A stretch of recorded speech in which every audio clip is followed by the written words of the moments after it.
तो व्यापाओ हम स्वाध्याय कर रहे हैं गोबर सजीवकान ग्रंथराज का गुणस्थान प्रवृत्तना के अंतर्गत। हमने कल 12वें गुणस्थान की चर्चा भी पूर्ण करी है और अब 13वें गुणस्थान की चर्चा शुरू होगी। उसके पूर्व कुछ प्रश्न उत्तर है, उनकी चर्चा कर लेते हैं। प्रमोद जी पूछिए। नहीं, अभी जो चर्चा चल रही थी तो जब काल छह की बात आती है तो काल छह तो वो 11वें स्थान में ही तो पूरा होगा, तृतीय सम का कैसे फिर वो मतलब काल छह का मतलब क्या हुआ फिर? नहीं देखो, अगर कालक्षय अगर आप मानेंगे कि ये कालक्षय किसका है, द्वितीयोपशम का है या 11वें गुणस्थान का है। अगर आप द्वितीयोपशम का कालक्षय मानेंगे तो द्वितीयोपशम तो पूर्ण हो गया। हाँ। तो जो जीव उपशम सम्यक्त्व के साथ में ऊपर चढ़े थे उनके लिए अब द्वितीय उपशम खत्म हो गया। अब उनको नीचे उतरने के लिए 10वें गुणस्थान का समय है, 9वें का है, 8वें का है। तो इन 3 गुणस्थानों में उनके पास कौन सा सम्यक्त्व होगा? ना उनके पास क्षायिक है, उपशम खत्म हो गया ऐसा आप मान रहे हो, और क्षायक्षमिक हो नहीं सकता है। तो वो काल छह कौन सा हुआ फिर वो? कालक्षय 11वें गुणस्थान का जो काल है वो कालक्षय, 11वें गुणस्थान का काल अंतर्मुहूर्त बताया गया है। तो 11वें गुणस्थान का जो यथायोग्य अंतर्मुहूर्त है वो पूर्ण हो गया, ऐसा उसका वर्णन है। तो वो तो ये कहा था ना कि अंतर्गुण तो हर किसी का अलग अलग भी हो सकता है। नहीं, वो तो 11वें का नहीं होगा, उसी के ऊपर तो कल चर्चा हो गई ना। क्योंकि हाँ, कम ज्यादा क्यों होगा? अगर विशुद्धि में हीनाधिकता, बराबर। तो आचार्य ठीक बराबर होगा। कर दिया कि वहां पर हीनाधिकता नहीं है। तो बराबर ही होगा सब। हाँ, तो ये अर्थ यहाँ पर है कि 11वें गुणस्थान का जो समय है, गुणस्थान का जो समय है वो पूरा होने के बाद में जीव 10वें में आएगा। और आगे चल करके क्षपणासार जी में इस प्रकार का भी वर्णन है कि जैसे जैसे नीचे उतरेंगे, अब सत्ता वाले कर्मों की तो कोई बात नहीं, किंतु नए बंधने वाले जो कर्म है, अब जो आश्रव के द्वार खुलते जाएंगे, तो जिस प्रकार से बंधापसरण करके ऊपर चढ़े थे उस प्रकार अब बंध का उत्कर्षण करते हुए नीचे आएंगे। मतलब जब 10वें गुणस्थान में प्रवेश करेंगे तो 10वें गुणस्थान के प्रवेश करके दूसरे समय में जितना स्थितिबंध हो रहा है उससे संख्यात गुना तीसरे समय में, चौथे समय में, 5वें समय में, इस प्रकार से बढ़ते बढ़ते बढ़ते बढ़ते अब नीचे नीचे जैसे उतरेंगे वैसे उनका स्थितिबंध जो है वो बढ़ते जाएगा। प्रकृति की अपेक्षा से जो जो बंध विच्युति हो चुकी थी उनकी अब खुल जाएगी। वो खुल जाएगी। और दूसरी बात है कि उनका समय भी बढ़ते बढ़ते बढ़ते बढ़ेगा। एक क्षपणासार में बड़ा सुंदर उत्तर उन्होंने उपशम का वर्णन किया है और बहुत सारी गाथाएं हैं उनके द्वारा उनका वर्णन किया है। ठीक है, खैर वो यहाँ पर अभी अपना विषय नहीं है। चलिए, हाँ, हेमंत पूछिए।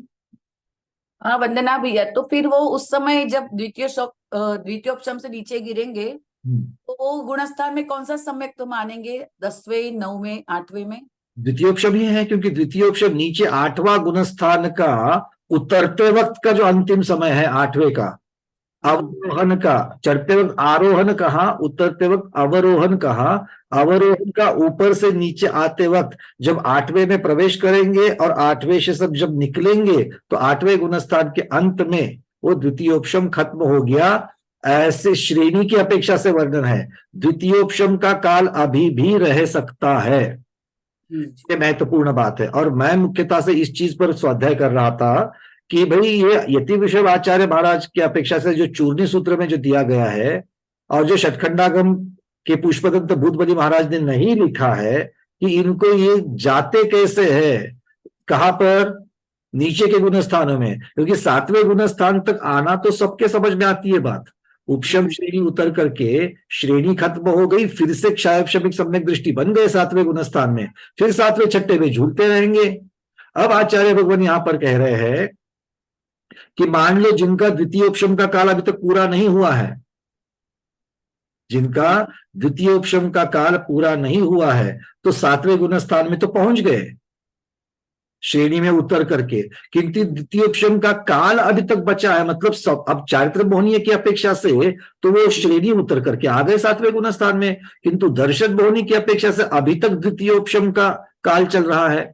तो द्वितीय उपशम जब चल रहा है उसमें अगर प्रत्याख्यानावरण कर्म का अगर उदय आ जावे तो वो मुनिराज नीचे 5वें गुणस्थान में आते हैं।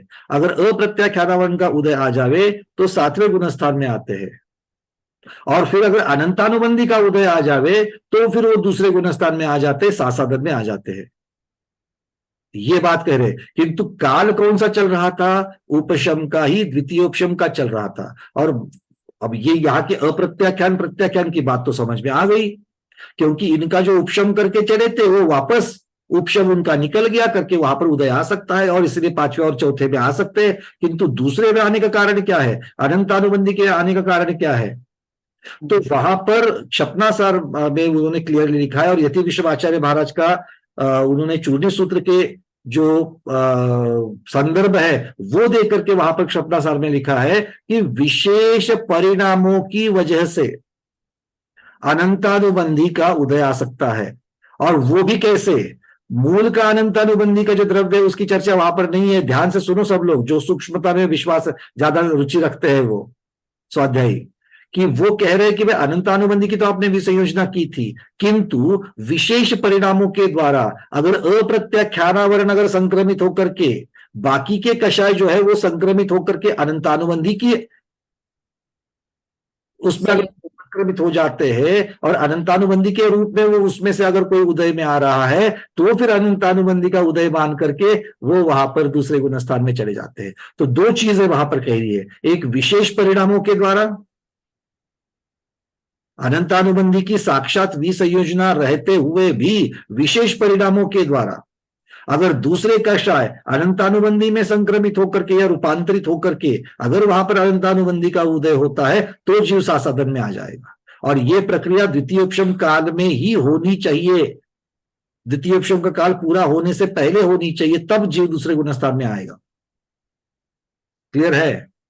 तो भैया द्वितीयोपशम में ऐसा साधन में आने का रास्ता उपशम के द्वारा ही है, या तो प्रथमोपशम से या तो द्वितीयोपशम से। अगर सातवें गुणस्थान, छठे, पांचवें, चौथे गुणस्थान में ही द्वितीयोपशम खत्म हो गया और वो क्षयोपशमिक हो जाएंगे, तो क्षयोपशमिक से सासाधन में आने के लिए रास्ता नहीं है। वो फिर चौथे से तीसरे, तीसरे पहला, ये कहीं भी जा सकते, दूसरे में नहीं जाएंगे। इस बात को ध्यान रखना। तो अगर दूसरे में आना है तो द्वितीयोपशम काल में ही आना पड़ेगा, और वो भी अनंतानुबंधी के उदय के साथ आना पड़ेगा। और वो उदय क्यों हो सकता है, यतिवृष महाराज ने क्यों माना है? तो उन्होंने इस प्रकार से माना है कि विशेष परिणामों के द्वारा। अब किस प्रकार के विशेष परिणाम हो सकते हैं अनंतानुबंधी का उदय होने के लिए? संकलेश जैसे ही परिणाम होंगे। तो उस तरीके के, और क्योंकि प्रतिकूल परिस्थिति अगर मिल जावे उनको, तो बिल्कुल इस प्रकार की चीजें हो सकती है।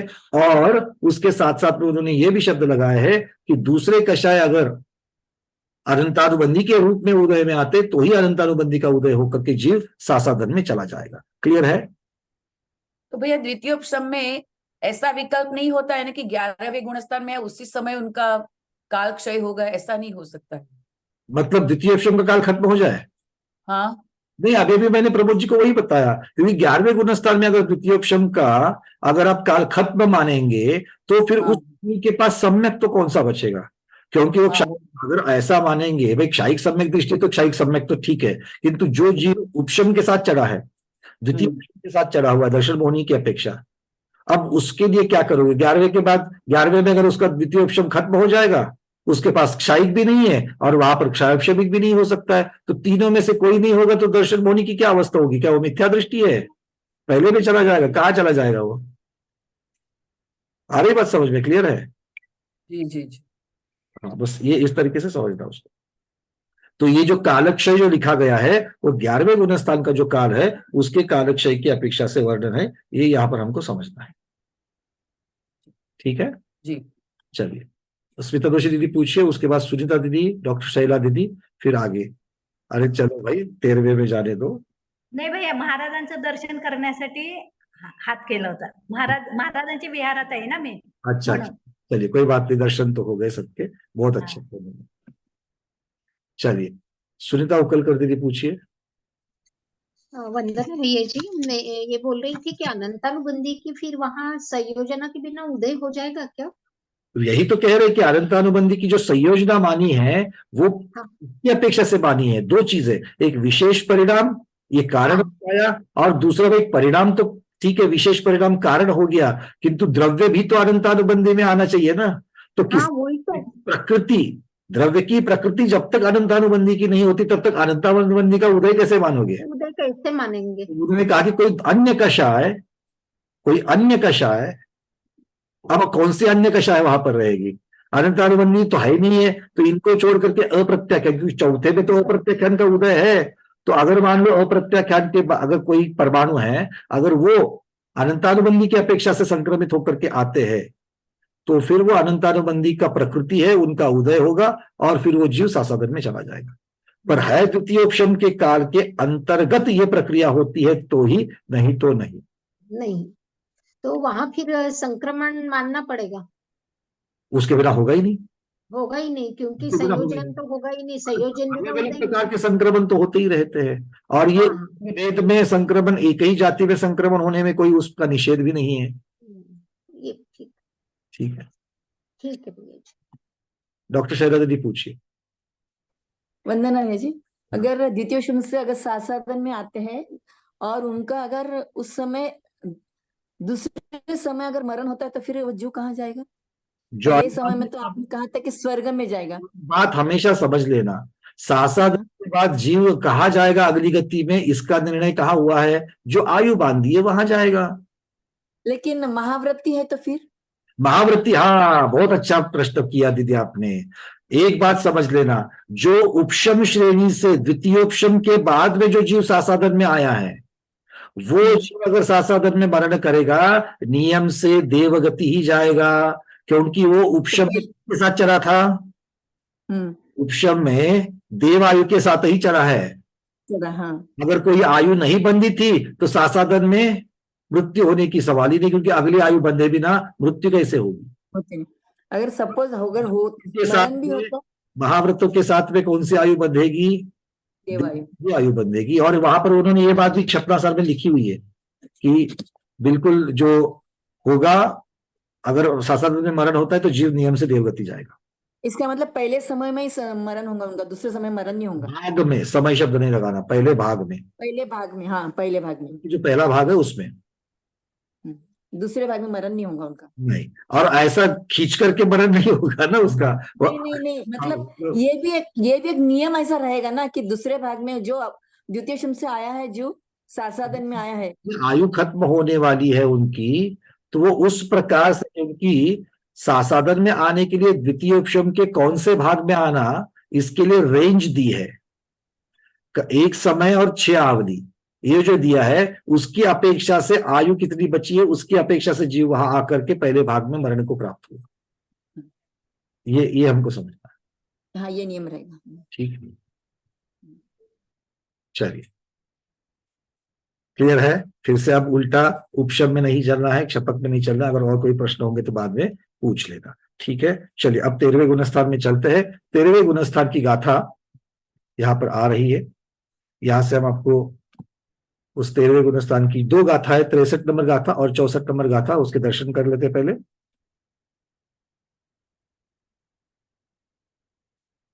चलिए सब लोग अपने कंठ से इसको उच्चारण करेंगे। केवल नान दिवायर किरण कला वप्पणा सियणाणो नव केवल लद्धुगम सुजनीय परमप्पव एसो असहायनाण दंसन सही हो इदि केवली हुजो एण जुत्तोती सजोगी जिनो अणा इनि हणारी से उत्तो। एक एक शब्द को लगा लीजिएगा। केवल नान दिवायर, केवल नान केवल ज्ञान, दिवायर दिवाकर, दिवाकर किसे कहा गया है? सूर्य को दिवाकर कहा गया है। तो केवल नान केवल ज्ञान सूर्य की किरण से क्या हुआ है? कला वप्पना सिय अन्नाणो, अज्ञान रूपी अंधकार का सर्वथा नाश हो गया है। और क्या हुआ है? नव केवल लब्धुगम, केवल लब्धियां जो है, कितनी? नव केवल लब्धियां प्रकट होने से क्या हुआ है?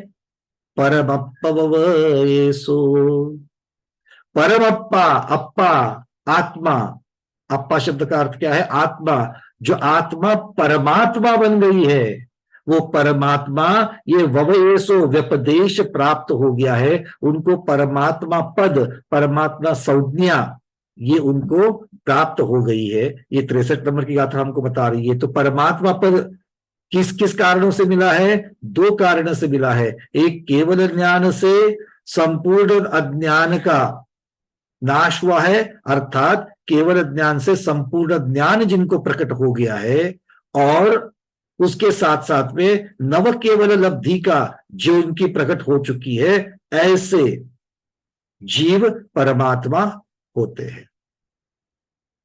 आगे क्या कहते हैं? असहाय ज्ञान दंसन, ज्ञान और दर्शन कैसा है? असहाय है। हम लोग नॉर्मली असहाय किसे कहते हैं? हेल्पलेस को कहते हैं असहाय, है कि नहीं है? हरिणी असहाय थी जो शेर के पंजे में आ गई। यहां पर असहाय का अर्थ क्या है? जिसको सहायता की जरूरत नहीं है वो असहाय है। असहाय का अर्थ क्या है? जिसको सहायता की जरूरत नहीं है। अभी आपके और हमारे ज्ञान को सहायता की जरूरत है कि नहीं है? मति ज्ञान कैसे काम करता है? इंद्रियों के सहकारिता के बिना काम करता है क्या? नहीं। और श्रुत ज्ञान कैसे काम करता है? मति पूर्वक, मति पहले होता है, श्रुत बाद में होता है ना? तो ये सारे जो अभी तक के जो ज्ञान है वो सहायता से चलने वाले हैं, और इसीलिए ये जो केवल ज्ञान और केवल दर्शन जो है वो असहाय है, अर्थात इंद्रिय मन आदि की सहायता के बिना होने वाला है। और ये क्या है? ऐसा युक्त होने से उनको केवली कहा गया है। केवल ज्ञान और केवल दर्शन इनसे युक्त होने की वजह से उस परमात्मा जीव को अब केवली कहा गया है। कैसा?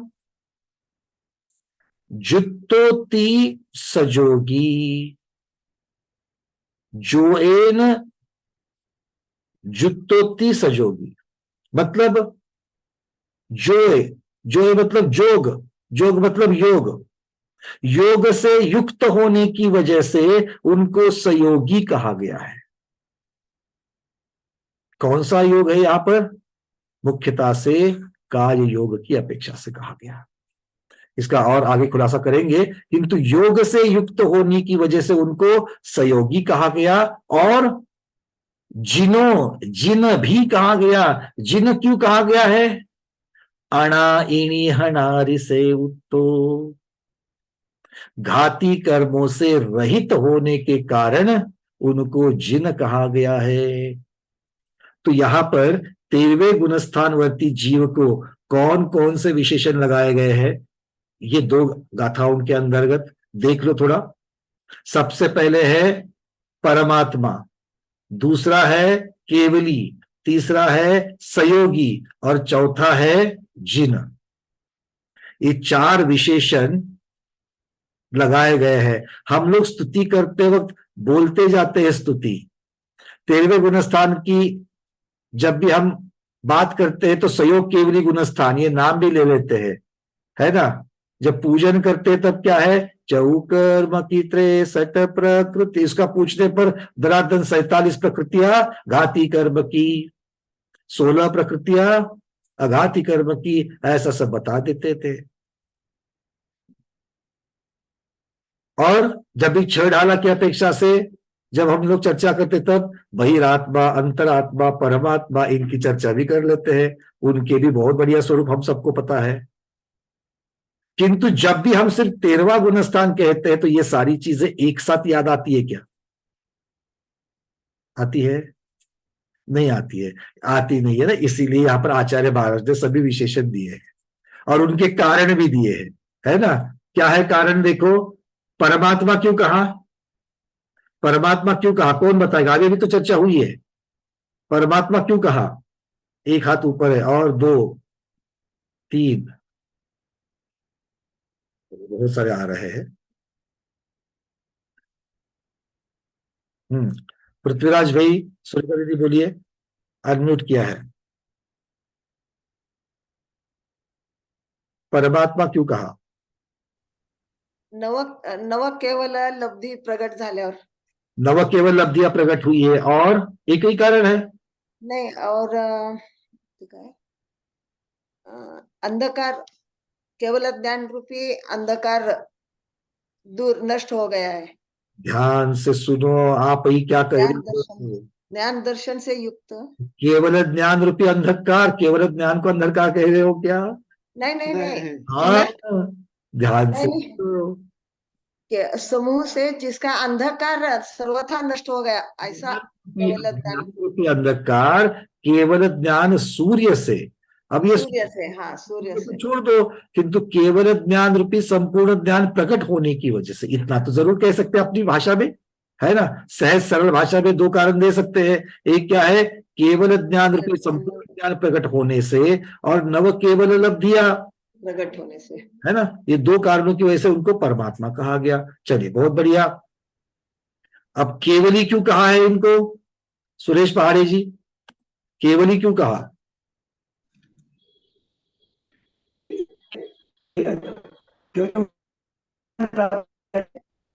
सुरेश जी, वीडियो बंद करके बोलिए, आपकी आवाज कट रही है। देखो, जल्दी जल्दी जल्दी बोलना, समय बहुत जा रहा है। उन्होंने केवल ज्ञान प्राप्त कर लिया, इसके लिए केवली बोल। केवल ज्ञान प्राप्त कर लिया, इसलिए तो परमात्मा कह लिया। सिर्फ केवल ज्ञान वगैरह, देखो हम लोग ना बड़े संक्षिप्त रूप में है। जब खुद की प्रॉपर्टी क्या क्या है हम बताने के लिए फिर 1 2 3 4 5 6 पूरा एक फुल भर लेंगे। मेरे पास ये है, मेरे पास वो है, मेरे पास वो है। और केवली भगवान क्यों केवली कहलाते? सिर्फ केवल ज्ञान की वजह से? अरे केवल दर्शन को क्यों भूल जाते हो? केवल ज्ञान और केवल दर्शन दोनों होने की वजह से वो केवली है, अकेले केवल ज्ञान वजह से नहीं है। समझ में आ रही है बातें? और वो भी थोड़ा विशेषण बता दो। आप बताते कि नहीं, मेरी गाड़ी मैंने इतनी, ये गाड़ी ली है, इसके साथ में इतने की है, ऑन रोड इतनी प्राइस आ गई, घर का सोफा जब दिखाते तो इतने का है, साड़ी लाई तो लाई, बताते कि नहीं लोग? उसका विशेषण बताते कि नहीं बताते? यहाँ भी तो बताओ, केवल ज्ञान कैसा है, क्यों केवल ज्ञान की महती है, क्यों केवल दर्शन की महती है? तो वो ज्ञान प्राप्त किया है, और पूर्ण दर्शन किसी भी सहायक की अपेक्षा से नहीं होता है, इसीलिए इंद्रिय की अपेक्षा से या आलोक की अपेक्षा से ये नहीं होता है। इसीलिए आचार्य भगवान यहाँ पर ऐसा संपूर्ण ज्ञान जो किसी के ऊपर डिपेंड नहीं है, किसी की सहायता की आवश्यकता के बिना नहीं है, जो स्वयंभू है, ऐसा केवल ज्ञान केवल दर्शन प्राप्त होने की वजह से उनको केवली कह लिया। और सहयोगी क्यों कहा है? लीला जैन दीदी, लीला जैन दीदी बताइए, सहयोगी क्यों कहा? काय योग से युक्त रहने के कारण, मुख्यतः से योग से युक्त होने की अपेक्षा से यहाँ पर, ठीक है। हाँ, काय योग तो उन्होंने किस अपेक्षा से कहा है वो आगे आएगा, क्योंकि टीकाकार ने उसके टीका शब्द ये क्या है, यहाँ पर तो जोएन जुत्तोति ऐसा लिखा है ना? जोएन मतलब योग से युक्त होने पर, इस प्रकार से शब्द का अर्थ निकलता है। तो योग से युक्त होने की वजह से संयोग कहा है। बहुत बढ़िया। और जिन क्यों कहा है?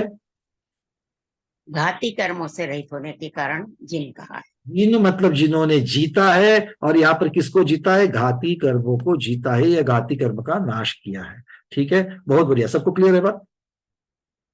चलिए, अब थोड़ा सा विशेषार्थ जो है वो विशेषार्थ देख लेते हैं कि उसमें से एक एक चीज हमको प्रकट हो जाएगी।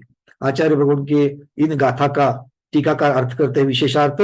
जैसे प्रातः काल सूर्योदय होने पर उसके किरण कलाप, कला वप्पन शब्द में से जो कला है, कलाप शब्द जो है वो कलाप का अर्थ होता है समूह, उससे रात्रिकालीन अंधकार नष्ट हो जाता है। वैसे ही ज्ञानावरणादि घातिया कर्मों के क्षय होने के काल में केवल ज्ञान रूपी सूर्य के उदय होने पर उसके सर्वोत्कृष्ट अनंत अविभाग प्रतिच्छेदों के द्वारा सर्वज्ञेय विषयक अज्ञान रूपी अंधकार नष्ट हो जाता है। क्या स्तुति कर रहे हैं, देखो। और कोई अतिशयोक्ति नहीं है, ये साक्षात कह रहे हैं। क्या क्या चीजें कह रहे हैं देखो। सबसे पहले तो कह रहे हैं सर्वोत्कृष्ट कह रहे हैं। ये ज्ञान कैसा है? सर्वोत्कृष्ट, कोई जगन्य वाला ज्ञान नहीं है, सर्व से उत्कृष्ट है। दूसरा क्या कह रहे हैं? अनंत अविभाग प्रतिच्छेदों के द्वारा सर्वज्ञेय है। मतलब जैसे वजन कितना है, 10 किलो, 15 किलो, 25 किलो ऐसा बताया जाता है ना। कोई अगर एथलीट वेट लिफ्टर है, ओलंपिक में अगर गोल्ड मेडल लेके आता है, तो आप क्या पूछोगे, कौन सी कैटेगरी में कितना वजन आपने उठाया, और वजन कैसे बताएंगे, किलोग्राम में बताएंगे, हाँ या ना। तो उसके परिमाण सहित बताओगे। यहां पर कितना, केवल ज्ञान कितना है, और ज्ञान का यूनिट क्या होता है, अविभाग प्रतिच्छेद। अविभाग प्रतिच्छेद मतलब ऐसे छोटे छोटे अंश अब जिनका विभाग नहीं हो सकता है। कौन से, ज्ञान के शक्ति के अंश। तो ज्ञान शक्त्यांश अर्थात अविभाग प्रतिच्छेद। क्लियर है, ज्ञान के शक्ति के अंश। ज्ञान में शक्ति है कि नहीं है। अब शक्ति के टुकड़े करोगे तो क्या कहोगे, उस एक टुकड़े को क्या कहोगे, शक्ति का अंश कहोगे, है ना। तो शक्ति का अंश तो कितने हैं, अनंत है, मतलब सारे जितने होते वो सारे हैं। इससे सर्वज्ञेय विषयक, सर्वज्ञेय मतलब जानने योग्य जितने विषय है वो सभी विषय। ऐसा कौन से विषय, तो कहते हैं ऐसा विषय सर्वज्ञ होने की वजह से अज्ञान रूपी अंधकार नष्ट हो जाता है। अर्थात समस्त ज्ञेय उस केवल ज्ञान में प्रतिभासमान हो जाते हैं, कोई भी पदार्थ अप्रतिभासित नहीं रहता। अर्थात ये ऐसा दर्पण के समान है कि दर्पण में उसके जो विषय है सारे विषय उसमें झलकते ही झलकते हैं, कोई भी विषय झलकने से रहित नहीं होता। वैसे ही भगवान का केवल ज्ञानी का, परमात्मा का नव केवल लब्धि जिनके पास है, ऐसे संयोग केवली का जो केवल ज्ञान है वो कैसा है, उसमें समस्त जानने योग्य जो विषय है, पदार्थ है, वो सभी उसमें प्रतिभासित हो जाते हैं, वो ज्ञान में आ जाते हैं। ठीक है, आगे अब ये नव केवल लब्धियां, इनका चर्चा, इनकी चर्चा जो है वो यहां पर हो रही है। अब नव केवल लब्धियों की चर्चा में ये नव केवल लब्धियां क्यों हुई है, तो 4 घाती कर्मों के नाश की वजह से हुई है। ठीक है, जिसमें ज्ञानावरण कर्म क्षय से क्या प्राप्त हो गया, क्षायिक ज्ञान प्राप्त हो गया। दर्शनावरण कर्म की वजह से क्या प्राप्त हो गया, क्षायिक दर्शन प्राप्त हो गया। मोहनीय कर्म के क्षय से क्या प्राप्त हो गया, 2 चीजें मिल गई, क्षायिक सम्यक्त्व और क्षायिक चारित्र्य, 2 चीजें मिल गई। दूसरा, अंतराय कर्म के क्षय होने से क्षायिक दान, क्षायिक लाभ, क्षायिक भोग, क्षायिक उपभोग और क्षायिक वीर्य, अर्थात कुल मिलाकर के ये 9 क्षायिक भाव है। ये 9 क्षायिक भावों को ही नव केवल लब्धियां कहा गया है। लब्धि मतलब उपलब्धि होना, और कब हुई है, केवल ज्ञान से हुई है। तो इस प्रकार से ये केवल लब्धियां है। और केवल शब्द का अर्थ क्या होता है, असहाय भी होता है, जो दूसरे के ऊपर डिपेंड नहीं है, ऐसी। ठीक है, भगवान का ज्ञान, भगवान के सुख, भगवान का चारित्र, भगवान का सम्यक्त्व, भगवान के दान की जो शक्ति है, उपभोग भोग की शक्ति है, क्या किसी दूसरे चीज के ऊपर अवलंबन है, क्या नहीं है। तो वो सारी चीजें केवल है, असहाय है, इसीलिए इनको केवल लब्धियां कहा जाता है। ठीक है,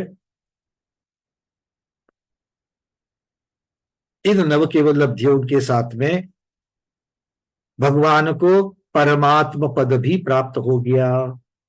अब परमात्मा प्राप्त कैसे हो गया, तो आचार्य कहते हैं ज्ञानावरण आदि जो कर्म है वो देवत्व के अर्थात पूजनीयता के, पूजनीय पद के अर्थात परमात्मा पद के घातक है। जिनके पास ज्ञानावरण कर्म है, दर्शनावरण कर्म है, अर्थात जो छद्मस्त है, वो त्रिलोक पूज्य होते हैं क्या, एक देश पूज्य होते हैं। मुनि महाराज एक देश पूज्य है, किंतु साक्षात अरहंत भगवान के इतने पूज्य है क्या, नहीं है, है ना। तो इस प्रकार से ये यहां पर कह रहे हैं। तो परमात्मा पद कब प्राप्त हो गया, परमात्मा पद प्राप्त हो गया जब भगवान 4 घातिया कर्म का नाश करके केवल ज्ञान को प्राप्त करते हैं, तब ये प्राप्त हो गया। नव केवल लब्धियों को प्राप्त करते तब हो गया। ठीक है, अब यहां पर और एक चर्चा चल रही है। ये 4 विशेषणों की चर्चा जो हो रही है उसमें आचार्य कहते हैं 13वें गुणस्थान में पुद्गल विपाकी शरीर नाम कर्म का उदय है। ये पुद्गल विपाकी का अर्थ क्या होता है? कर्म अपना फल पुद्गल के द्वारा दे रहा है, उसे पुद्गल विपाकी कहते हैं। तो नाम कर्म का शरीर नाम कर्म कैसा है? पुद्गल विपाकी है, क्योंकि शरीर नाम कर्म के उदय से हमें क्या प्राप्त होता है? जीव को क्या प्राप्त होता है? शरीर प्राप्त होता है। कौन सा वाला शरीर प्राप्त होता है? कौन सा वाला शरीर प्राप्त होता है? या तो औदारिक, या तो वैक्रयिक, या तो आहारक। ये सारे शरीर जो है शरीर नाम कर्म की वजह से तो मिलते हैं, है ना। 5 प्रकार के शरीर, तेजस और कार्बन भी इसी से मिलते हैं। अब वो कह रहे हैं ये जो शरीर है, अब ये शरीर नाम कर्म का उदय है, इसीलिए जीव को द्रव्य मन भी होगा। पंचेंद्रिय सही नहीं है तो द्रव्य मन भी होगा, उसको द्रव्य वचन भी होगा, और काय अर्थात शारीरिक क्रिया भी होगी। तो मन की क्रिया, वचन की क्रिया और काय की क्रिया भी होगी। और ये तीनों क्रिया होने की वजह से उस आत्मा में, जो आत्मा इन योगों के साथ में है, इन क्रियाओं के साथ में है, उस आत्मा में परिस्पंदन भी होगा, उस आत्मा में हलचल भी होगी, हा या ना। भले भाव मन नहीं है किंतु द्रव्य मन है, और द्रव्य मन को बनाए रखने के लिए प्रति समय में मनोवर्गणाएं ले रहे कि नहीं ले रहे हैं? वचन को बनाए रखने के लिए भाषा वर्गणाएं आ रही कि नहीं आ रही है? तो ये जब लेन देन हो रहा है तब उसकी वजह से जो आत्मा में परिस्पंदन हो रहा है वो यहां पर योग कहला रहा है। ये योग इस 13वें गुणस्थान में है, और योग क्या होता है? कर्म के बंध का, कर्म के आश्रव का हेतु होता है। इसीलिए भगवान भगवान तो है किंतु कैसे है? सयोगी है, योग के साथ में है। और योग की वजह से क्या हो रहा है? योग की वजह से कर्म का आश्रव हो रहा है, नया बंध हो रहा है। कौन से कर्म का हो रहा है? कौन से कर्म का हो रहा है? आयु कर्म का बंध हो रहा है भगवान के, तो कौन सा हो रहा है मीनाक्षी दीदी? वेदनीय कर्म। वेदनीय कर्म का हो रहा है। अच्छा, वेदनीय कर्म का जो हो रहा है, तो वेदनीय कर्म तो इसके पहले भी तो बन रहा था। 12वें गुणस्थान में, 10वें गुणस्थान में, 9वें गुणस्थान में, 8वें गुणस्थान में, सातिशय अप्रवृत्त अवस्था में बन रहा था कि नहीं बन रहा था? तो जब ये वेदनीय कर्म बन रहा था, इसका मतलब है वहां पर असाता वेदनीय भी बन रहा था और कभी साता वेदनीय भी बन रहा था। ध्यान से सुनो, इस विषय को मैं किस दिशा में लेके जा रहा हूं। दोनों प्रकार के बन रहे थे। जब असाता वेदनीय बन रहा था, असाता वेदनीय अप्रशस्त प्रकृति है क्या प्रशस्त प्रकृति है? अप्रशस्त, पाप प्रकृति है। हाँ। तो इसका शक्ति की अपेक्षा, अनुभाग की अपेक्षा अधक प्रवृत्तकरण में क्या हुआ होगा? याद करो, अधक प्रवृत्तकरण में स्थिति बंधापसरण के बाद में अनुभाग बंधापसरण होता है। तो स्थिति बंधापसरण में क्या हो रहा था? सभी प्रकार के कर्मों की स्थिति घट घट के बन रही थी। तो उसमें असाता वेदनीय और साता वेदनीय की भी घट घट कर ही बंदी है, नए बंधने वाले। ठीक है। और नए बंधने वाले असाता वेदनीय पाप प्रकृति का अनुभाग क्या होता होगा? वो भी क्षीण क्षीण क्षीण होकर के बंधा होगा। और साता वेदनीय पुण्य प्रकृति है तो उसका अनुभाग कैसे बंधा होगा? बढ़ बढ़ करके बंधा होगा, है ना। ये 7वें गुणस्थान के अप्रमत्त में, मतलब 7वें गुणस्थान में नए सिरे से बंधने वाले असाता को क्षीण किया गया और साता को बढ़ाया गया 7वें के यंत्र में। ठीक है। अब आठवें में क्या हुआ? अपूर्व करण में जो अनुभाग कांडक हुआ, वो अनुभाग कांडक किस पर चला? पाप प्रकृतियों के ऊपर चढ़ा। और कौन सी? पहले से अनादिकाल से लगी हुई जो हमारी पाप प्रकृतियां है उनको लगा। मतलब असाता वेदनी जो पहले से जो लक्के थी हमारे पास, उसका अनुभाग काट काट के कम किया गया। आया ना? आ रही बातें समझ में? और साता को तो आठवें में अधः प्रवृत्तकरण के भी तो परिणाम चल रहे थे। मतलब सातवें, आठवें, नौवें में ये जब परिणाम जब चल रहे थे तो पाप प्रकृति का अनुभाग काट कर कम करने की बात चल रही थी और पुण्य को बढ़ाने की बात चल रही थी। तो जब जीव अब 13वें गुण स्थान में है, इन सब का फायदा उनको होगा कि नहीं होगा?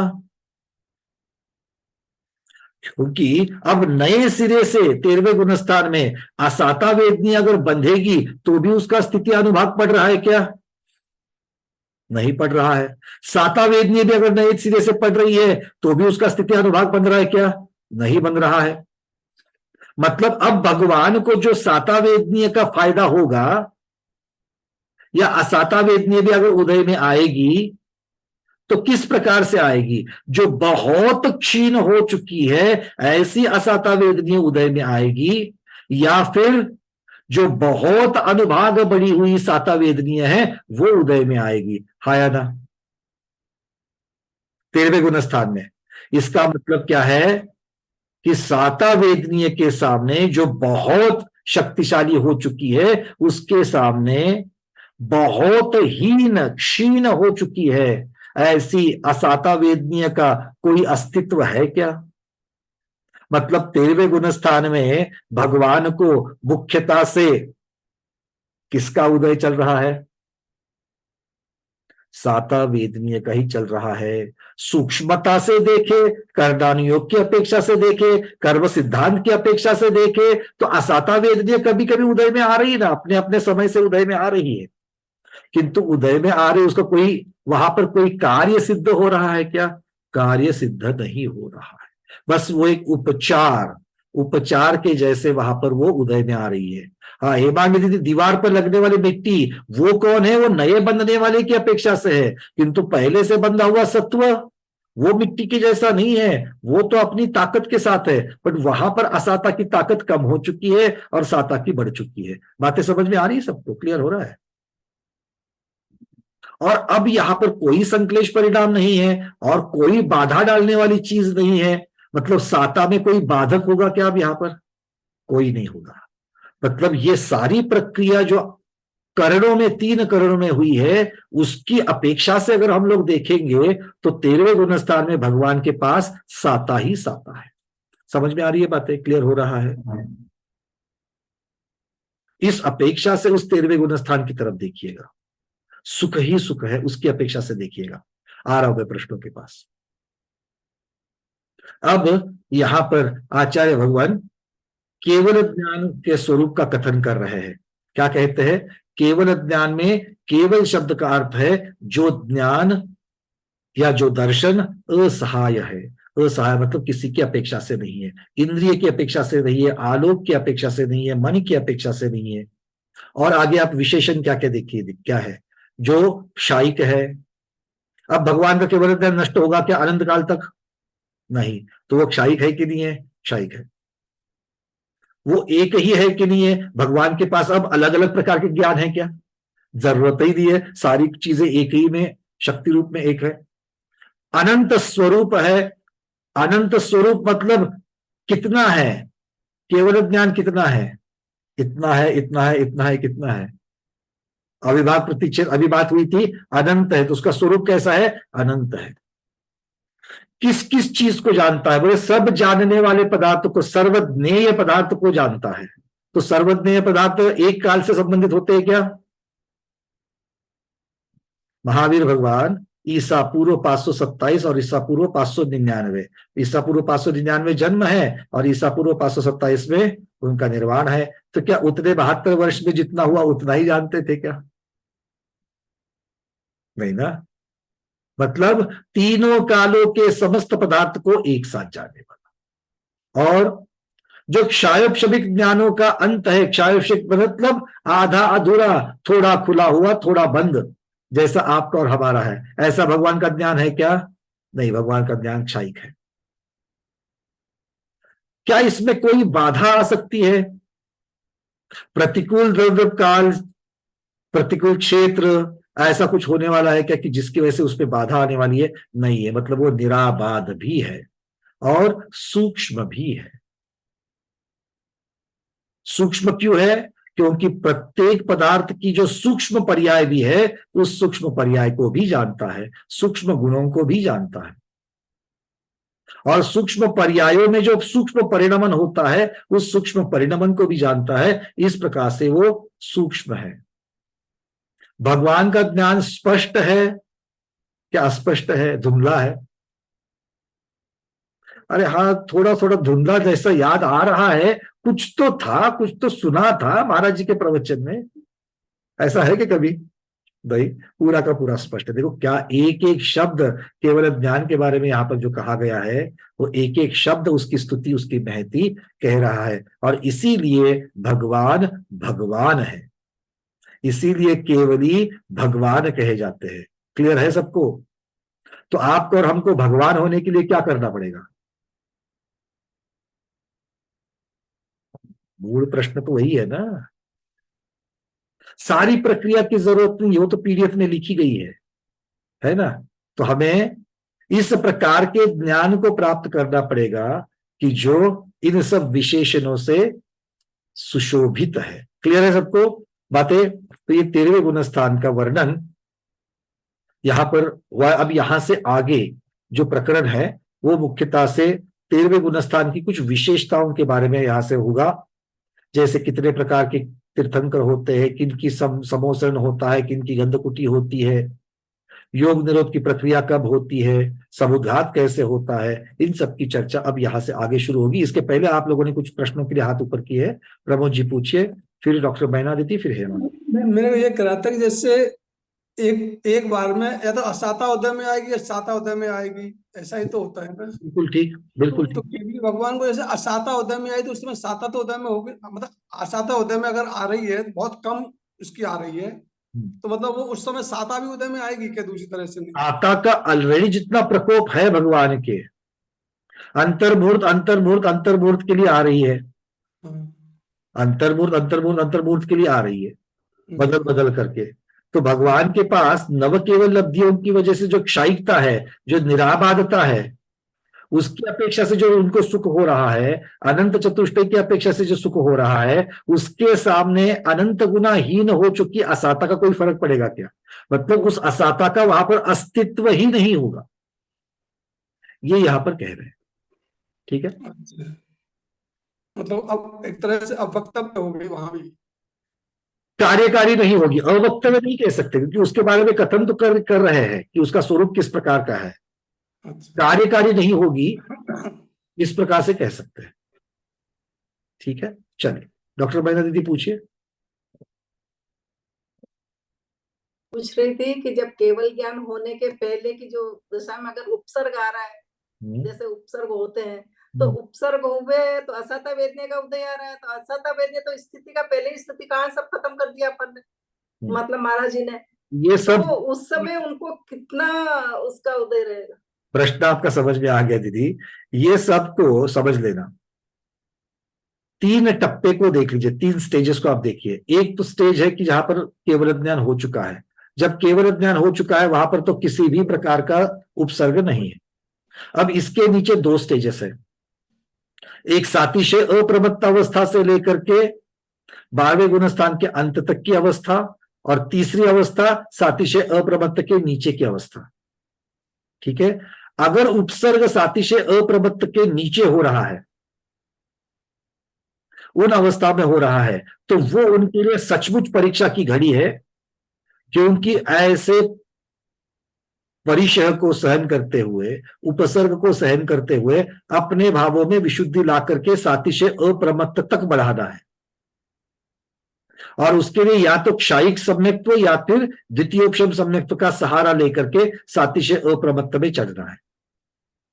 अगर वो ये कर पाए, ऐसा जरूरी नहीं है, क्योंकि हमको और आपको अंतकृत केवलियों के नाम पता है जो हर तीर्थंकर के समय में 10-10 हो चुके हैं।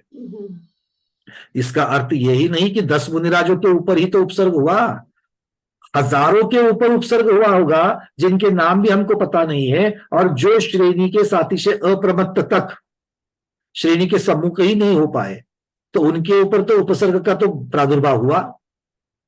वो अपने ध्यान को एकत्रित करके शुक्ल ध्यान के लेवल में नहीं लेके जा पाए, है ना। ये एक बात हो गई। दूसरा, जो सातिशय अप्रमत्त में पहुंच गए, या तो उपसर्ग होते होते या फिर उसके बाद में उनको उपसर्ग हुआ, सातिशय अप्रमत्त के बाद में, तो वहां पर उनके ऊपर उपसर्ग का कोई असर होगा क्या? नहीं होगा, क्योंकि प्रति समय में उनको इतनी अनंत गुना विशुद्धि होती जा रही है और उनके राग द्वेष मंद मंदतम की तरफ जा रहे हैं, इसलिए उनको उस उपसर्ग का कोई भी उनके ऊपर परिणाम नहीं होता है। क्यों? क्योंकि आचार्य भगवंतों ने एक बात हमको समझाई है कि सातिशय अप्रमत्त के पहले समय में जो पहुंच गए वो आगे श्रेणी को पूर्ण करते ही करते हैं। तो जो श्रेणी को पूर्ण करेंगे वो केवल ज्ञान, क्षपक श्रेणी की बात चल रही तो केवल ज्ञान लेंगे ही लेंगे, पक्का है, ठीक है। अगर कोई उपशम श्रेणी चढ़े तो 11वें गुण स्थान तक जाएंगे। पर यहां पर आपके प्राणों का हरण भी तो हो रहा है। जो संसार प्राण है वो हमारे शरीर की अपेक्षा से है और उनका हरण भी तो हो रहा है। अगर ये हरण हो रहा है तो आयु कर्म की उद्दीर्णा भी होगी। आयु कर्म की उद्दीर्णा होगी कि नहीं होगी? अगर तब तक के आभूषण अगर नहीं पहनाए जाते पांडव मुनिराज को तो उनकी आयु और भी रह सकती थी कभी। तो आयु की उद्दीर्णा जहां पर हो रही है और जो उपशम श्रेणी में चढ़े ऐसे नकुल सहदेव जी है, उनकी 11वें गुण स्थान में आयु पूर्ण हो गई और सर्वार्थ सिद्धि से धारे।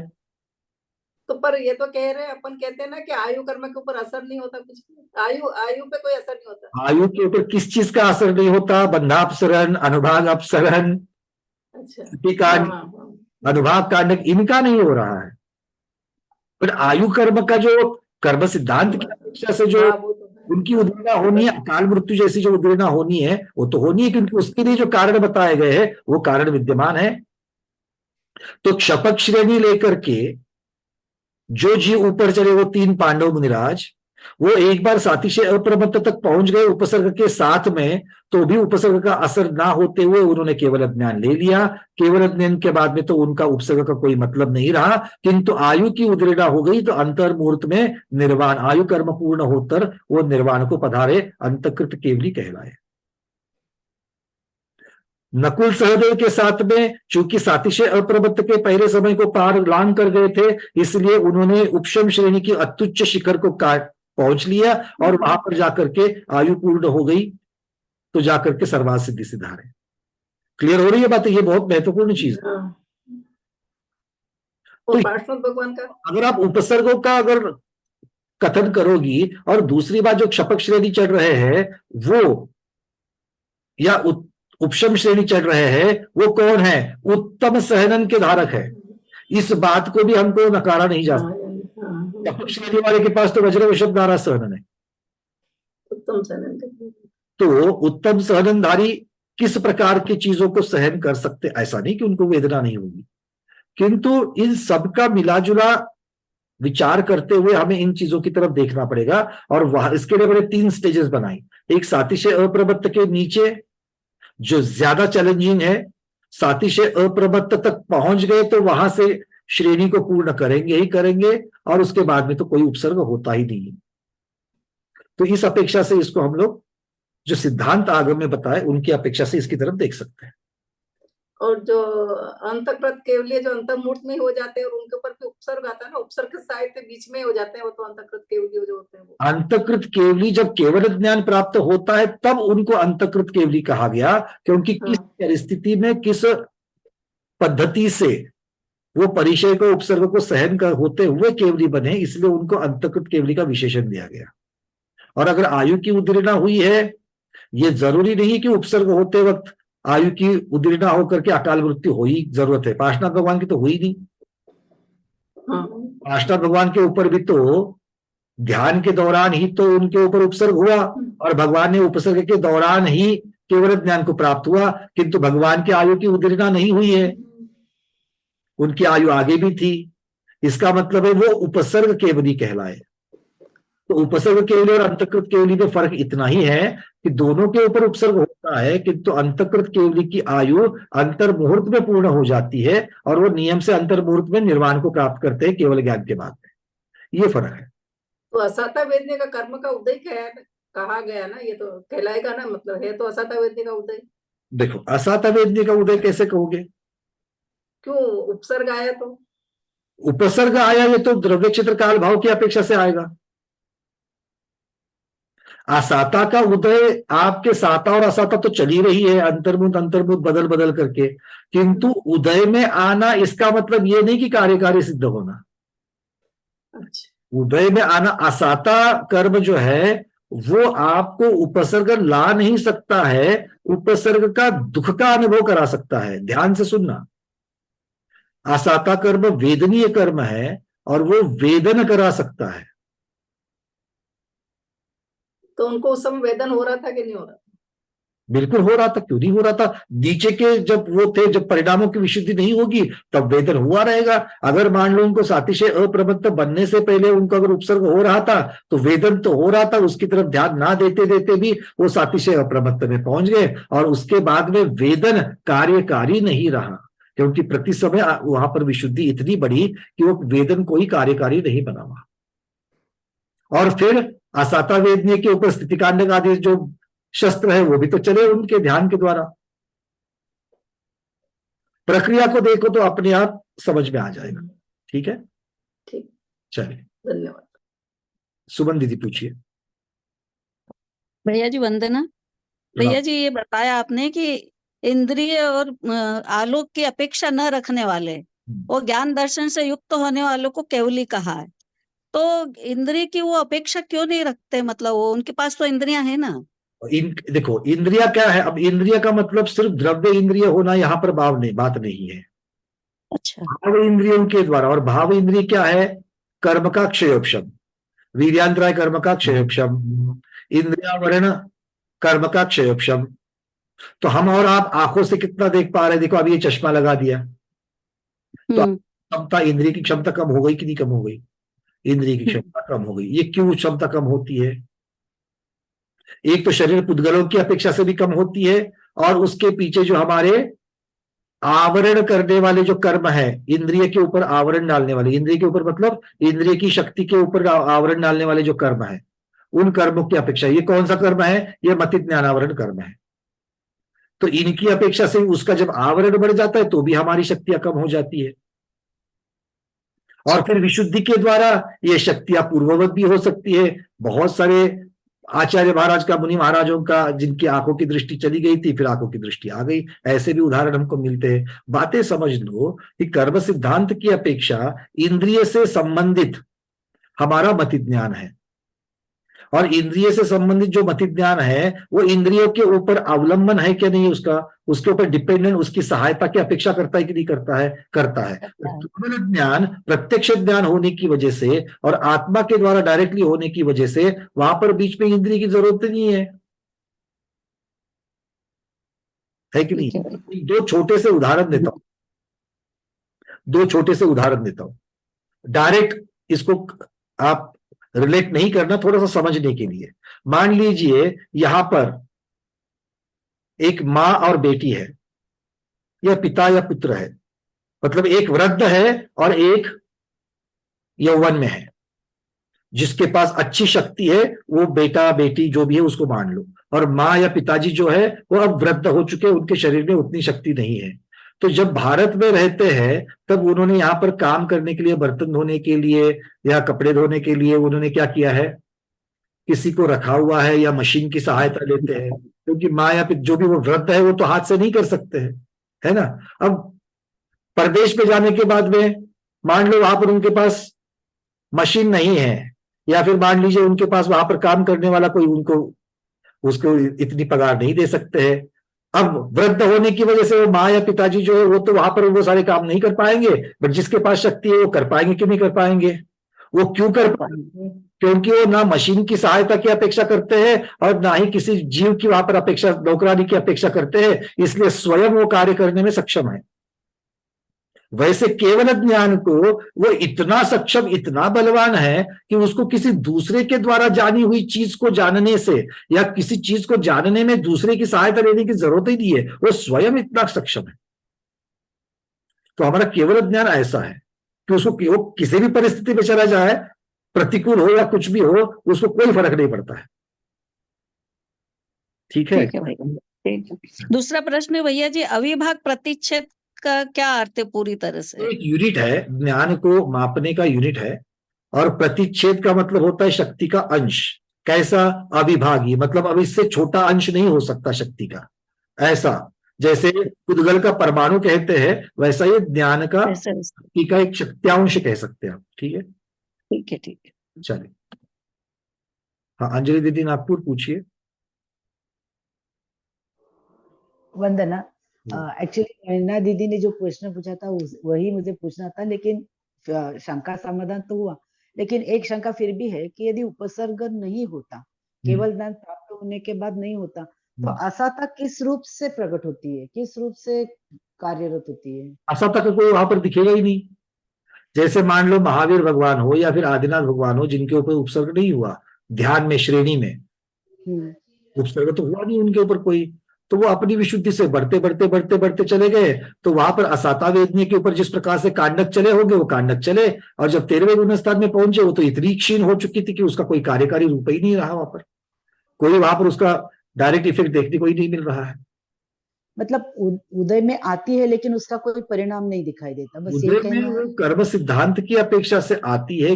गर्भ पुद्गल परमाणु है, अपनी स्थिति को पक जाएगा और वो वहां पर उदय में आ जाएगा और उदय में आकर के फल देगा, किंतु फल इतना निकृष्ट होगा कि वो फल हुआ या नहीं हुआ इसके ऊपर से कोई संबंध ही नहीं है, मतलब कोई कार्यकारी नहीं है। जैसे आम का पेड़ है, तो आम के पेड़ के ऊपर जब मोहर लगा था, बोर लगे थे, वहां पर 5000 फल हो सकते थे, किंतु उसमें से आंधी आकर के 2000 फलों के योग्य बोर चले गए तो 3000 फल ही हो गए। मान लीजिए 3000 में से 2800 ही हुए और 200 इस प्रकार की अपक्व अवस्था में रह गए कि उनका विकास ही नहीं हुआ, छोटे छोटे ही रह गए वो। तो कहने के लिए तो 3000 फल थे, किंतु वो जो अपक्व या जो भी अविकसित अवस्था में रहे वो तो फल ना होने के बराबर हुए ना, उनका कोई फायदा ही नहीं हुआ। यहाँ पर अस्तित्व तो है असाता वेदनीय का 13वें गुण स्थान में और 14वें में भी है, किंतु उसका कोई वहां पर कार्य या उसका कोई अपना फल, अपने स्वभाव के अनुसार फल दिखाई नहीं देता है, क्योंकि वो अनंत गुना हीन हो चुका है, निकृष्ट हो चुका है। ठीक है, चलिए मीनाक्षी दीदी पूछिए। वंदना भैया जी, गज कुमार मुनि थे, उनके उपसर्ग हुआ था तो तुरंत उनको केवल ज्ञान और मोक्ष हो गया होगा? तुरंत का मतलब अंतर्मुहूर्त से पहले नहीं, और जो अंतकृत है केवल ज्ञान के बाद में आयु अंतर्मुहूर्त की बचती है, तो अंतर्मुहूर्त के पहले आयु कर्म भी तो खिरना चाहिए, क्योंकि उपसर्ग जो है वो केवल ज्ञान के बाद में नहीं है, और उसके बाद में आयु कर्म की तो कोई वहां पर जिस प्रकार से जिस रेट से उनकी वहां पर आयु परमाणु खिल रहे हैं उसकी अपेक्षा से जितनी आयु बची है उतनी आयु की अपेक्षा से उनका निर्माण हो गया। चलिए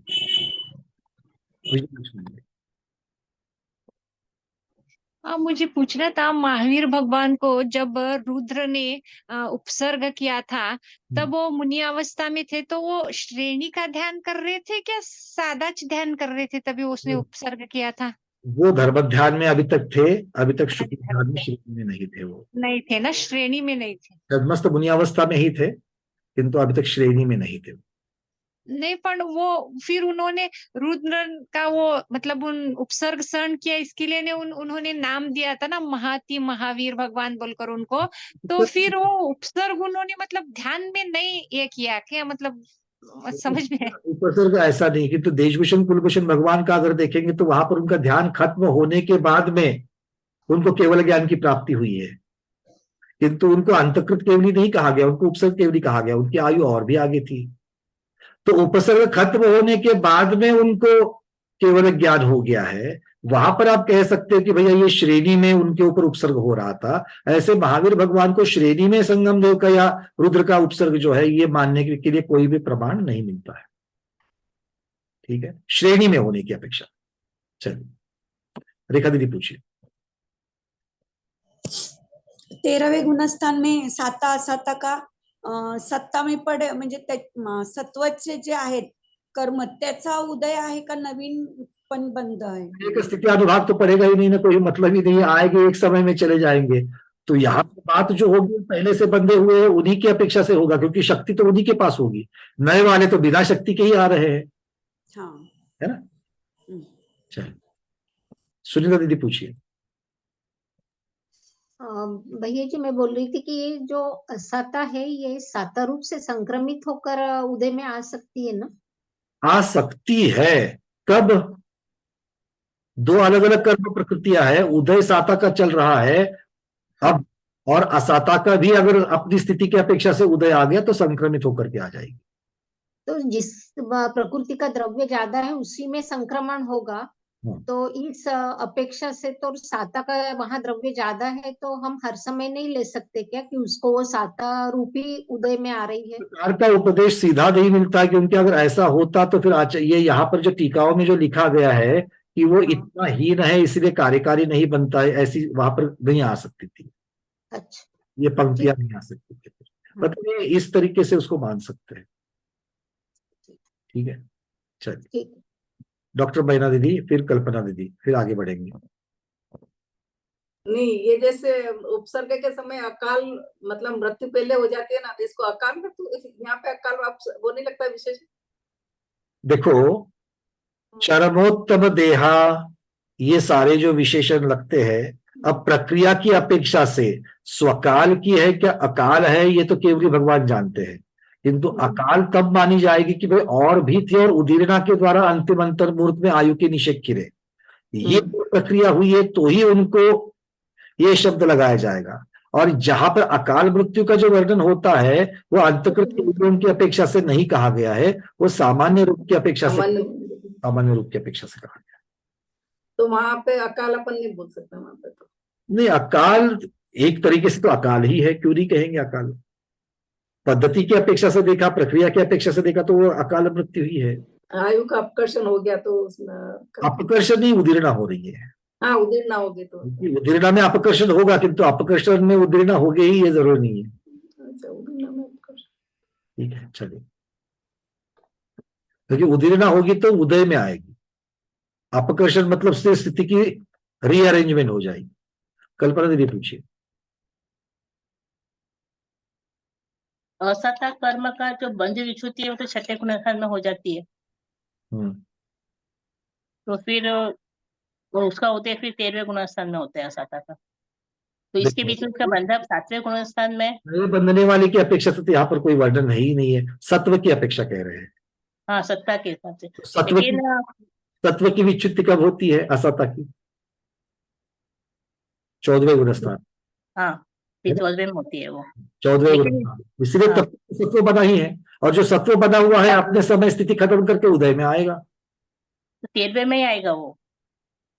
14वें में भी आएगा, क्यों नहीं आएगा? 13-14 दोनों में आएगा वो। हाँ, लेकिन जब ये असता का बंध विच्छुति वहां पर हो गई है तो आगे 7वें गुणस्थान में जो अध प्रवृत्तकरण होता है, तो अब जो पाप प्रकृति का जो बंधापन होता है तो वो होगा ही नहीं ना, वहां पर नए कर्म का तो होगा ही नहीं ना। आगे प्रवृत्त कर्म की अपेक्षा से छोड़ दो, अपूर्व कर्म की अपेक्षा से तो ले सकते हो। मैं जब वर्णन कर रहा था तो मुख्यता से वहां पर अनुभाग के ऊपर जिस प्रकार से बातें चल रही थी, नए वाले साता की अपेक्षा से तो उसका पुण्य तो बढ़ता ही गया, तो चलो वहां पर अधप्रवृत्तकरण में अगर मान लो बंध की विच्युति हो चुकी है तो नए बंधने वाले की अपेक्षा से अधप्रवृत्तकरण में असाता की बात छोड़ दो, किंतु सत्व में लगे हुए जो असाता है उनका स्थिति का उनका अनुभाग कांडक तो हुआ ही है। वो 8वें में होगा ना, वो तो होगा क्यों नहीं? हाँ होगा, वो 8वें में होगा, 9वें में होगा। पुण्य की शक्ति तो बढ़ती जा रही है, पुण्य तो की साता की मतलब साता जो पुण्य, असाता के अनुभाग जो है वो कम होता जाएगा। हाँ इसलिए 13वें स्थान में साता की शक्ति ज्यादा है, तो वो उसके सामने असाता कुछ नहीं है, क्योंकि ये नीचे करण के दौरान साता की शक्ति बढ़ गई है और असाता की शक्ति क्षीण हो गई है। हाँ ये कारण। हाँ ठीक है, और कोई? चलिए आगे बढ़ते हैं। एक बार चैट में अगर कोई प्रश्न है तो देख लेते हैं।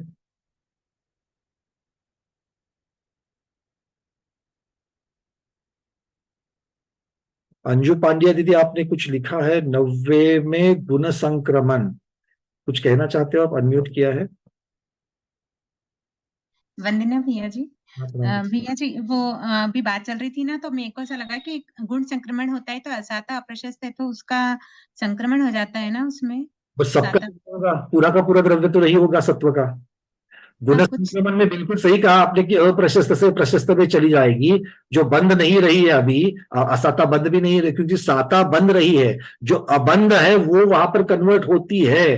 किंतु मुख्यता से बात यह है कि सारा का सारा द्रव्य गुण संक्रमण होते हुए भी सत्व में लगा हुआ सारा का सारा द्रव्य वहां पर नहीं चला जाएगा, उतने समय में जितना जा सकता है उतना ही जाएगा, जी है ना। तो फिर भी कुछ तो सत्ता में पड़ा रहेगा अभी भी।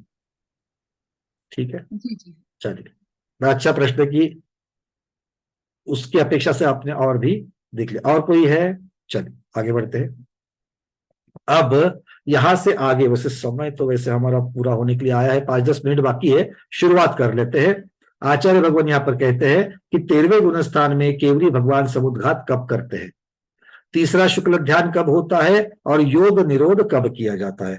अब मोटा मोटी में प्रकरण इस प्रकार से आता है कि महावीर भगवान और आदिनाथ भगवान, पहले तीर्थंकर और अंतिम तीर्थंकर वर्तमान काल में भरत क्षेत्र के, इनको छोड़ करके बाकी सभी तीर्थंकरों ने 1 महीने का योग निरोध धारण कर दिया, है ना। तो क्या योग निरोध करने के लिए 1 महीना लगता है क्या? अगर लगता है तो उसको कैसे कर्म सिद्धांत की अपेक्षा से उसको देखेंगे, अगर नहीं लगता है तो 1 महीने का योग निरोध आगम में क्यों कहा है, इन सब की चर्चा आगे आएगी। ठीक है, अब यहां पर मुख्यता से है कि भाई ये 13वें गुणस्थान में जो अरहंत हुए हैं, इनको जो केवली कहा गया है, ये कितने प्रकार के केवली होते हैं। अब नया विषय थोड़ा नहीं शुरू करेंगे, किंतु इसी गुणस्थान के संबंधित जो पहले से पढ़ी हुई बातें थोड़ा सा उनकी रिविजन कर लेते हैं। तो केवली कौन कौन से है? 2 प्रकार के केवली माने जाएंगे, एक संयोग केवली, एक अयोग केवली। ये तो योग की अपेक्षा से हो गया। अब संयोग केवलियों में भी अगर देखा जाएगा, मतलब जो योग के साथ है, जिनकी क्रियाएं चल रही है बहुत सारी, दिव्य ध्वनि आदि वगैरह की, तो इसके अपेक्षा से देखा जाए तो तीर्थंकर केवली और सामान्य केवली की अपेक्षा से हो जाएगा। क्यों? तीर्थंकर केवली जो है उनके कल्याणक होते हैं, सामान्य के कल्याणक का कोई नियम नहीं है। तीर्थंकर केवली के लिए समवसरण की रचना, 8 भूमि 12 सभा वाली समवसरण की रचना होगी। सामान्य केवलियों के लिए ऐसा कोई नियम नहीं है, उनके लिए धर्म सभा कहा गया है, गंगाकुटी कहा गया है। ठीक है, तो ये इनमें मुख्यता से फर्क रहेंगे। अब बात ये आती है कि सामान्य केवलियों के भी आगे विभाग किए जाएंगे। वो कैसे? जिनकी दिव्य ध्वनि प्रकट होती है ऐसे केवली, और जिनकी दिव्य ध्वनि प्रकट नहीं होती है ऐसे केवली। उपसर्ग के साथ जिनको केवल ज्ञान होता है वो केवली, या बिना उपसर्ग वाले केवली। तो इनमें अगर हम लोग अलग अलग तरीके से देखेंगे तो उपसर्ग होकर के जिनकी आयु की उदीर्णा नहीं होती है ऐसे केवली उपसर्ग केवली कहे जाएंगे। जिनको उपसर्ग तो हुआ, केवली पद भी मिल गया, किंतु आयु की उदीर्णा होकर के अंतर मुहूर्त में ही जो निर्वाण को प्राप्त हो गए वो अंतकृत केवली कहे जाएंगे। जिनकी दिव्य ध्वनि नहीं खिलती है वो मूक केवली कहे जाएंगे। बाकी के सामान्य केवली कहे जाएंगे, जैसे देशभूषण कुलभूषण भगवान थे, भरत भगवान आदि थे, बाहुबली भगवान आदि थे। ये हो गए 4। 5वें तीर्थंकर केवली हो जाएंगे। अब और 2 बचे। 7 प्रकार के केवली माने हैं। और कौन से बचे? समुद्घात केवली। एक कौन से है? समुद्घात केवली। अब किन्हीं आचार्यों ने माना है कि सभी केवली समुद्घात करते हैं, किन्हीं आचार्यों ने माना है कि सभी नहीं करते, कोई कोई करते हैं। इसका मतलब है समुद्घात करने वाले केवली समुद्घात केवली कहे जाएंगे। और दीपा दीदी, अनुबद्ध केवली। अनुबद्ध केवली, ठीक है। शुद्ध केवलियों को इनमें नहीं लिया है क्योंकि शुद्ध केवली साक्षात केवली नहीं है।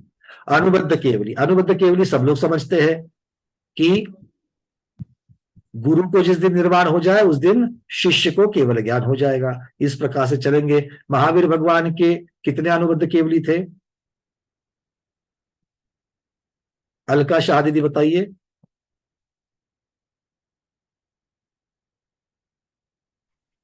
3 केवल हो गए। बहुत बढ़िया। और नाम बता सकते दीदी उनके? हाँ हाँ, महावीर भगवान को जिस दिन केवल सिद्ध हो गए उस दिन गौतम गंधर को केवल ज्ञान हो गया। मतलब गौतम स्वामी पहिले अनुबद्ध केवली। हाँ। दूसरे? आणि त्याच्यानंतर सुधर्माचार्य। सुधर्मा स्वामी दूसरे। और तीसरे? हाँ, जम्बू स्वामी। जम्बू स्वामी, ठीक है। जम्बू स्वामी। प्रकार से ये 3 अनुबद्ध केवली हुए हैं। और ये 3 अनुबद्ध केवलियों का काल कितना था? महावीर भगवान के निर्वाण के बाद जम्बू स्वामी को निर्वाण के बीच में कितना काल था? किसी को याद आ रहा है? बहुत बार चर्चा हो चुकी है। माया पखाड़े दीदी बताइए। 172 वर्ष। ना ना ना ना ना ना, वो कुछ गलत बता दिया आप। अनुबद्ध केवली और शुद्ध केवलियों का काल मिलकर के भी उतना नहीं होगा। दीपाली गांधी दीदी कह रहे कि 12 वर्ष नहीं। और चलो एक मिनट, प्रमोद जी है, मीनाक्षी दीदी भी बहुत आतुरता से। हाँ, कोटड़िया दीदी अनम्यूट किया है। 250 वर्ष। 62 वर्ष। 250 वर्ष। 250 दे दीदी। 62 माया दीदी ने बता दिया। हाँ, 62 वर्ष। 62 ईयर्स, ठीक है। 3 अनुबद्ध केवलियों का काल था। अब भी जिनको मालूम नहीं है लिख लो, ये मालूम ही होना चाहिए। 3 अनुबद्ध केवलियों का काल 62 वर्ष, 62 ईयर्स। और 5 श्रुत केवलियों का काल 100 वर्ष। तो अंतिम श्रुत केवली के समाधि तक 162 वर्ष में ये पूर्ण हो चुके, ठीक है। और इसके आगे अंग पूर्व का ज्ञान जो है वो कम कम कम होना शुरू हो चुका। चलिए, क्लियर है? तो और किसी का प्रश्न है कोई? क्योंकि नए विषय की तरफ नहीं जाएंगे। प्रमोद जी अनम्यूट किया है। नहीं है कोई प्रश्न। चलिए, कोई बात नहीं। तो इस प्रकार से ये केवलियों की चर्चा चल रही है। माया दीदी आपका कोई प्रश्न है? भैया ये केवल ज्ञानाचं युनिट सांगितलं, अविभाग प्रतिच्छेद म्हणजे ज्ञान का नहीं है, वो ज्ञान का बता दिया। ज्ञान का, ज्ञान का अविभाग प्रतिच्छेद। अविभाज्य घटक कसं काय? प्रतिसमय का? प्रतिसमय समय नहीं है, प्रति समय मतलब वो रेट हो जाएगा ना, है ना। तो यहाँ पर मतलब अगर मान लो आपके पास पानी है, कितना है? 10 लीटर है। जैसे आप प्रति मिनट कहोगे वो फ्लो का, उसके बहने का रेट हो जाएगा। वो यहाँ पर वो नहीं है, सिर्फ शक्ति मतलब कितना अविभाग प्रतिच्छेद, कितने अविभाग प्रतिच्छेद है, इस प्रकार से ज्ञान। ठीक है, चलिए हेमांग दीदी।